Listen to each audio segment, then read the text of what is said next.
JamesAllen.com is the online destination to easily design a customized engagement ring and save up to 50% compared to traditional stores. You pick a diamond, whether it's lab-created or earth-created, James Allen has over 200,000 conflict-free stones. Then you pick your ring setting and metal. And if you need some help, they have real-time diamond consultations available, where an expert can walk you through it all. Get 25% off your order at JamesAllen.com, code podcast. That's JamesAllen.com, code podcast.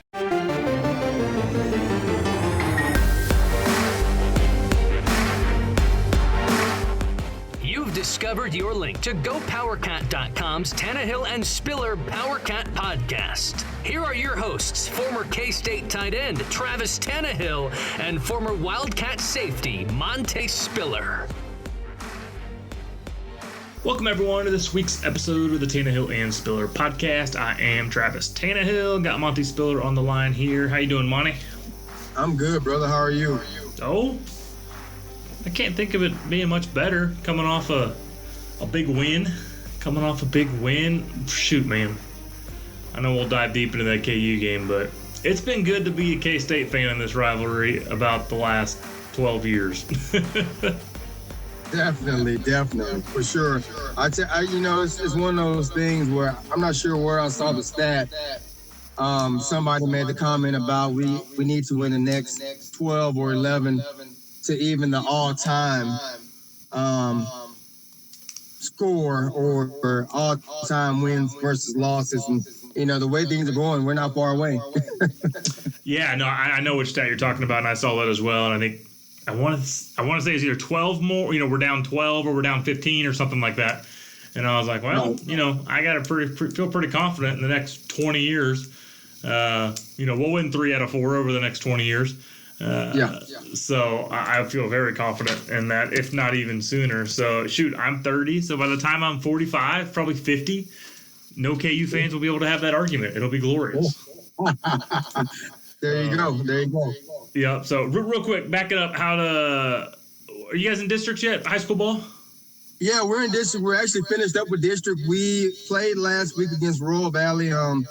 They're a program. They got some good players, but they're kind of young, and you can tell they're building towards some better things. But we beat them pretty handily. Beat them 60-0. So, our kids did what they had to do, and now we have a big game this Friday against Perry Lecompton, who is the number 3 team in the state, and it's the first round of the playoffs. So, yeah, we're in the thick of things. Nice. So, yeah, first round of playoffs. Yeah, we had last week off with K-State on a bye week. So, yeah, catching up. First round of playoffs. So, yeah, so this week is win or go home, right?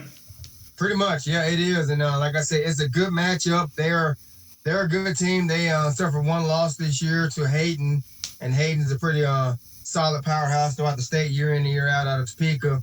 And that was a 3-0 game for them going into the last minute of the game, and Hayden scored late. But, yeah, so they went blow for blow with one of the top teams. We're actually the number 2 team in the state, which is Hayden. So nice. Sounds good. Well, best of luck. Hope you guys go out there, play fast, play hard, and come up with a W. But, all right, back to the Jayhawks. Where'd you watch the game? How'd you watch it? How'd you enjoy that slaughter fest that we all got to enjoy? Yeah, I watched it from home, and it's one of those things where, you and I, we talk K-State football weekly, and so the special team wasn't a surprise to me. And I know I was kind of disappointed with the offense early because we weren't really moving the ball like I thought we should again. And KU always comes out tough against no matter who they play. I'm going to give them credit. They come out hard and they play hard, but then things normally takes place. The other team gets going and they kind of lay down towards the end. But I was surprised to see how much, even though it's a rivalry game, I was surprised to see how much trash talking KU was doing early, even when we had the lead, but our guys kind of stayed the course and ended up doing what they knew they could do. But offensive-wise, slow start. Defense, pretty impressive against a young, mobile quarterback.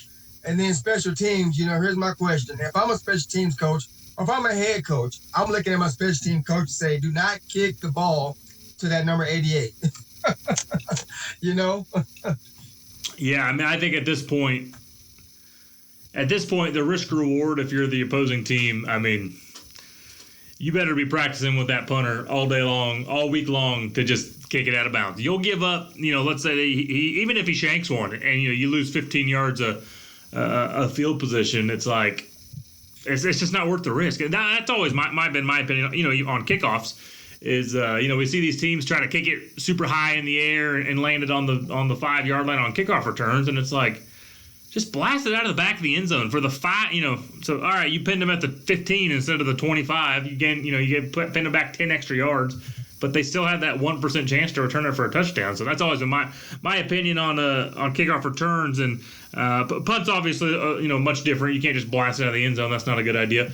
But no, at this point, I think if you're the punting opposing team, you better be practicing with that punter to pooch kick out of bounds. That was what we called it in high school. So get that ball out of bounds. Do not let Brooks get the ball in his hand. And really, I mean, as you know, K-State's plugged in some very good returners. I don't think they're any better at recruiting returners than anyone else in the country. So it's got to come down, those other 10 guys that do an exceptional job. It's the blocking schemes. It's the whole entire unit as a whole, because it really does seem like, whoever you plug back there, as long as they're fast, they're going to have some success. Absolutely. And it's one of those things, and you and I both know very well, I got my first playing time at K-State on special teams. So there's a pride about special teams that goes back to the 80s up until today, that guys, if you're on special teams, you're going to play hard and you want to be part of that team that makes a play during the game. And they did a good job of it 3 or 4 times. So, yeah, that was good to see. And because it is KU, it's kind of like demoralizing, because you look at them and you think, okay, you're going to kick it to our guy? Watch this. So that was fun to watch. Yeah, no, the punt returns are always, one, they're just always exciting too, especially when you have success. Because that's like, I remember looking up at halftime and, we went at halftime 34-7. And I'm like, we're up 34-7? I was like, we've played horrible on offense. Yeah. But you throw in those special teams touchdowns and the score looks pretty good. Because, I was like amazed at halftime that we were up 34-7 because we were not playing that well on offense. Yeah. So, but go ahead. No, it's just one of those things where it's a complete team effort. But I walked away from the game thinking, every game this year, I don't think we put together a complete effort, a positive complete effort as a team yet. Because against Oklahoma, offense struggled the first half, defense kind of held it down for us. And then second half, offense came alive, and special teams, obviously, they helped us out. Against Tech, we had a 10-0 lead. The defense kind of struggled a little bit, allowed Tech back into the game, but they stood up when they needed to. And, got a way to win. Against TCU, defense played phenomenal early, putting out the quarterback early in the game, giving us a chance, and then offense came alive. So we haven't played in my eyes, a complete game, offensive, defense, and special teams yet. The good news is we have opportunities to, and we're capable of doing it, and I'm hoping those come this week, the following week, because the 3 teams we haven't played yet, or 2 of the 3 are in the top tier with us in the league for the Big 12. So we need to put that together sooner than later. Yeah, no, that's actually a very good point. That's kind of I've said some things this week on the record of they've at the end of the day they've found a way to gut out an ugly win, which has kind of always been K-State's MO, is that they're going to find a way to win, which is. You're basically saying the same thing, but you're kind of looking at the positive side of, hey, there's still room to grow, and I would 100% agree with that. And I definitely think on the offensive side of the ball, there's some room to grow. Which, real quick, let's touch on Will Howard. Obviously, that's kind of the big question mark. Not even a question mark. I think we know what we're going to get with Will at this point. He's going to slowly but surely improve. He played another solid game, 17 for 24, 243 yards, 2 touchdowns, no interceptions. At the end of the day, that's that'll win you ball games. And so, what do you think overall of Will's play? We don't need to go down the whole entire lineup on offense and defense, but I think he is still the biggest asterisk to this team. Is if he struggles, this team's going to struggle, and he just hasn't. He's only been out there twice, so I don't have 100% confidence in him yet. I have some confidence in him, but until he's done it for 5, 6, 8, 10 games in a row, that's when I'll start to have the confidence in him. What do you think of his play on Saturday? I think he played well, and people, we don't forget, but people tend to forget he is a freshman, and a true freshman at that. And every week, the coach opens up the playbook more and more. So each week, he gets opportunity to do some things that he didn't do the week before, and a lot of times people don't think about that. And so with that comes more responsibility. There were some balls he threw that were in great places, receivers didn't catch. And the ones that they did catch, they made it look easy, which is fine. But I think his confidence is there, and I believe the team is behind him 100%, and I think they understand that he's the guy moving forward. Now, with that being said, I would like to see not necessarily emotions from him, because he seems like a bit even-keeled young man, but I like to see that fire in him, a little more fire in him, and it's one of those things where he's surrounded by a bunch of good skill players. When you got Deuce Vaughn back there next to you, that takes away a lot of stress, because if all goes wrong, get the ball to Deuce and he makes something happen. But I like to see Will take a little more of a leadership role and kind of take that attitude and basically impose our offensive will against any defense he comes up across. If you look at a Trevor Lawrence, I'm not comparing him by any means, but certain quarterbacks have that about them, and no matter what the score is, no matter what position they're at on the field, you just trust that this guy's going to find a way to lead the team down to get 3 points or even a touchdown for that matter. So I like to see him kind of show a little bit more emotion, a little more leadership, but I'm liking what I'm seeing from him. And the kid has the physical tools, and he seems to be cool and doesn't panic under pressure. Yeah, I mean, I see what you're saying there on, on the emotion, but I don't know. I think he's got so much going through his head. He doesn't have time to be emotional right now. So we might see that come out over time as he gains more confidence, and he's not thinking as much. But right now, he's I'm sure getting excited is the least of his worries. He's just trying to remember the snap count. So which is just as important. So right. Real quick, I want to touch on. Did you see the Wisconsin game with Graham Mertz, the freshman QB out of Kansas City? Did you see that at all? I did. Man. So, and that, just because we're talking about Will and being a freshman, I mean, I kind of put limitations on freshmen, and maybe I shouldn't, because, I mean, there you see a young kid go out and, he almost basically had a perfect game, which – doesn't matter if you're a senior or whatever. I mean, it doesn't matter who you are. It doesn't matter if you're the dang kicker. It's hard to have a perfect game. And he went out and did it. So, I mean, that just shows to prove that if you prepare well and if you're a good enough quarterback, I mean, there's nothing that says, even as an 18, 19-year-old kid, that you can't go out there and play at an all-conference type level. Exactly. I agree. And that's one thing. Nowadays, these high school kids, they go through so many camps. They go through so much 7-on-7. They go through so many quarterback schools. And now high schools run similar offenses as colleges do. So it's not like it's a big learning curve when they get to college. Back when I was coming up, a lot of schools didn't run some of the complicated offenses that the colleges did. But now most high schools run the same offenses as colleges. So the verbiage is the same. They understand how to read a defense a lot more than high school quarterbacks did when they came out when I was playing. So I'm not saying I don't understand, but I'm not as quick to give them a pass on grasping the offense as I would be back in the day when guys were redshirting more and not as many true freshmen were playing at the quarterback position. Yeah, that's a good point. I mean, shoot, I don't know about you, but I didn't know a zone read from a power play when I came to college. Our coach he liked to keep it simple, and we ran about 20 plays over and over and over again. So it worked for us, and we weren't knowing zone defense, man defense, cover 2, cover 4, cover 3, cover 1. We didn't know anything when I got to K-State. So it was a quick learning curve. I was like, what?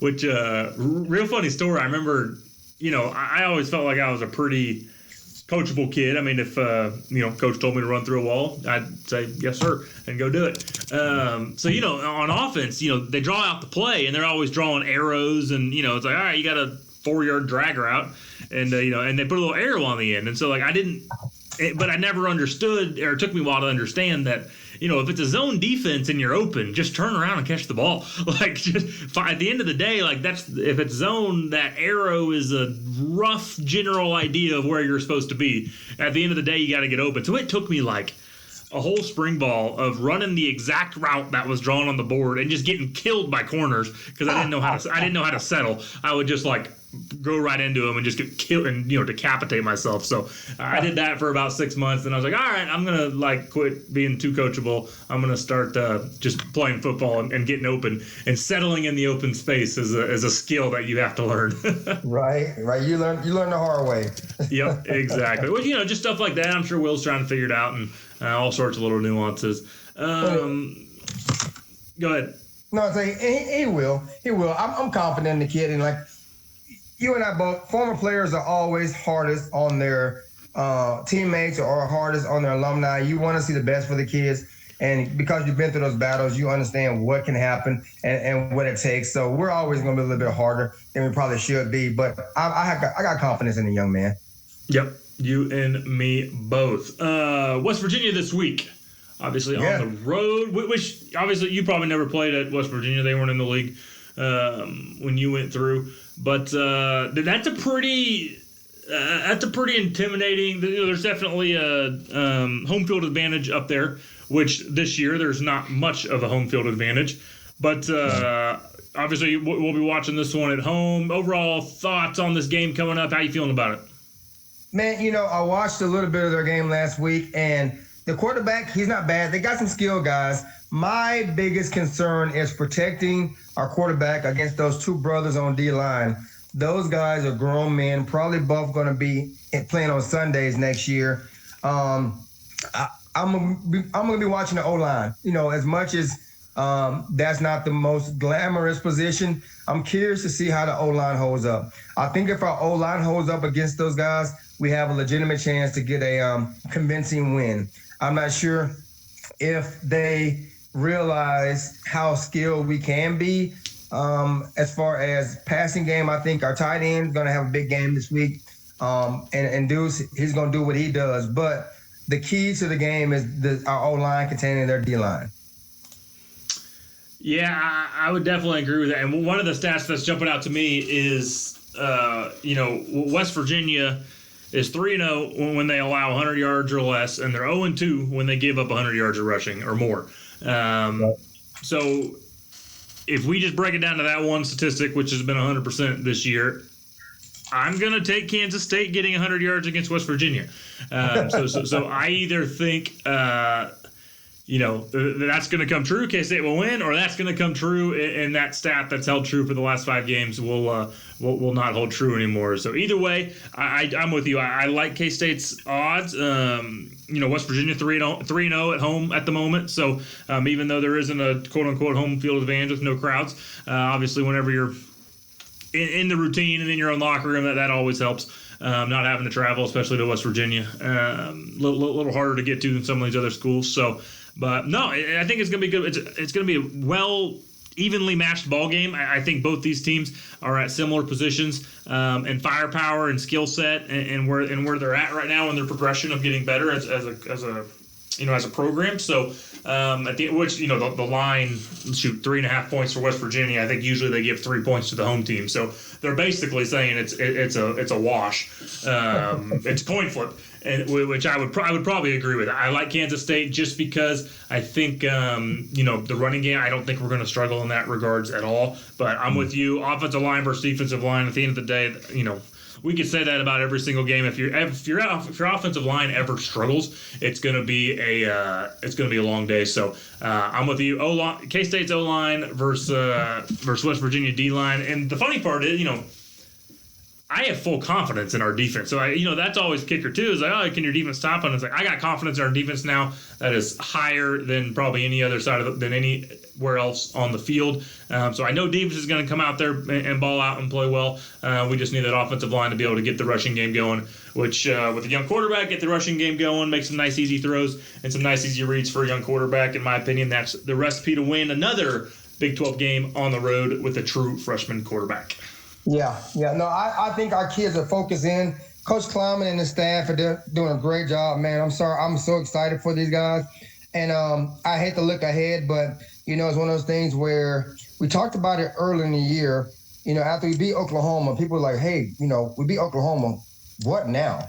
And, there's an opportunity that we know we have available to us. And if we can get past West Virginia on the road and come back here on a winning streak going up against Oklahoma State, that sets up a phenomenal matchup. And, and that's going to be one. I would be surprised if that game is an 11 o'clock game. Yeah, better not be. So, yeah. So that's opportunity for us as a program and for the Big 12 to have another big-time game. I know the Iowa State-Oklahoma State game was kind of a national game. A lot of people were talking about it on Fox, on ESPN, you name it. They were talking about it. But this is an opportunity for K-State to kind of say, hey, don't forget about us. Don't forget about us. So let's get the win and see what happens there. Shoot, don't forget about us. And, we're actually getting a little bit of respect now, 16th in the country. Imagine, we'd probably be top 10 if we didn't drop that game to Arkansas State. So, or even if Skyler was in there, I think maybe we'd be a little higher than that. I think a few voters are still holding us down because of a young quarterback, which is fine. I get it. But yeah, you look at the upcoming schedule. If Kansas State can go and take care of business against West Virginia, that puts them in an exceptional spot heading into the last 4 games of the year. Come home against Oklahoma State, that'll be a big game. I don't think Oklahoma State's looking like the best team in the conference, but they're not levels above everyone else. I think Kansas State will have to play well, but got them at home, got a chance to knock off the big dog there. And then on the road against Iowa State, that's always a great matchup. K-State versus Iowa State, no matter how they're playing or how they're ranked, that's always going to come down to one possession, it seems like. On the road against Baylor, I like K-State's odds against that. And then at home against Texas, which Texas hasn't really scared me as much this year as I thought. So, you look out there, and I know you always just say take one game at a time, and it'll take care of itself. But it's like the way this season's shaped up. I'm not scared of any of those teams. No, seriously, no. Like I said, the biggest game in my eyes is Oklahoma State, and like I said, They don't scare me. They got some dudes, but I think we're gonna be okay. And it's fun to look back. If you look back a few years, it might have been your senior year. I can't remember. I remember I was at the game. But the year we beat Texas and we won the Big 12 championship, and I remember being at home and a bunch of former players coming on the field with like a minute on the sideline, like a minute left in the game, and we were just celebrating with those guys, and it was a great feeling. And it's setting up to be a similar situation. Finish up the regular season, got Texas at home, even though Texas isn't Texas right now, they are still Texas, and that's a big name school. And, to be able to win the Big 12, that'll be amazing. Regular season anyway, that would be amazing to happen. But a lot needs to happen, but it's fun to talk about. Yep, no, exactly. A lot needs to happen with first priority, taking care of business on the road against West Virginia. This K-State team has improved. They've gotten better, but they are by no means good enough to be overlooking anyone in the country, let alone a Big 12 opponent in West Virginia. Anything else before we kind of wrap up here? No, that's about it, man. I'm excited. Hey, we got another win. It's a great week whenever you beat KU. Thankful for the weather that we're having, and hopefully things keep going accordingly. Absolutely. And on that note, we'll wrap it up. Appreciate the time. Appreciate all you do for us in this community. And yeah, like you said, those high school kids, appreciate you, just leading them and being a good role model for them and making better men in that category as well. So, that being said, Monty, thank you very much. This has been the Tannahill and Spiller Podcast. Go Cats. Go Cat. Powercat Podcast. All rights reserved. GoPowercat.com and Spirit Street Publishing.